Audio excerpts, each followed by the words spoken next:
హిమాలయ శిఖరాలను అధిరోహించిన పరమశివుడు నీలగలంతో ప్రకాశిస్తూ జటాజుటంలో చంద్రుడిని ధరించి సర్పాలని చుట్టుకుని త్రిశూలాన్ని ధరిస్తూ అనంత ఆకాశాన్ని తాకుతున్నాడు.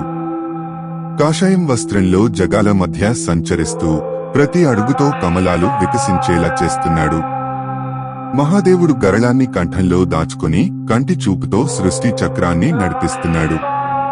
ఆయనే ఆదియు అంతము లేని పరబ్రహ్మం, అణువణువున ఆయనే పరిపూర్ణం. నాగభరణాలతో వెలిగే శివుడు నంది వాహనుడై హిమాలయ క్షేత్రంలో కేదారనాథుడిగా, గంగానదీ తీరంలో కాశీ విశ్వేశ్వరుడిగా వెలుగుతున్నాడు. భీమశంకరుడిగా శక్తిని చాటుతూ, ఓంకారేశ్వరుడిగా నాదబ్రహ్మంగా, కాళేశ్వరుడిగా కాలతత్వాన్ని నిలిపి, రాజరాజేశ్వరుడిగా అన్ని లోకాలకు అధిపతిగా దీవిస్తున్నాడు.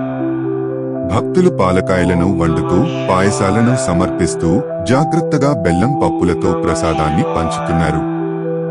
దేవాలయం అంతా దీపాలతో వెలుగుతూ అందంగా నిలుస్తోంది. ప్రతి దీపం పాపాన్ని కాల్చేస్తుందని నమ్మిన భక్తులు కొండపై దీపాలను వెలిగిస్తూ మొక్కులు తీర్చుకుంటున్నారు. ఆధ్యాత్మికంగా మునిగిపోతున్నారు. మర్మమైన మౌనంలో వెలిసే పరమశివుని దర్శనం భక్తుల హృదయాలను కదిలిస్తోంది.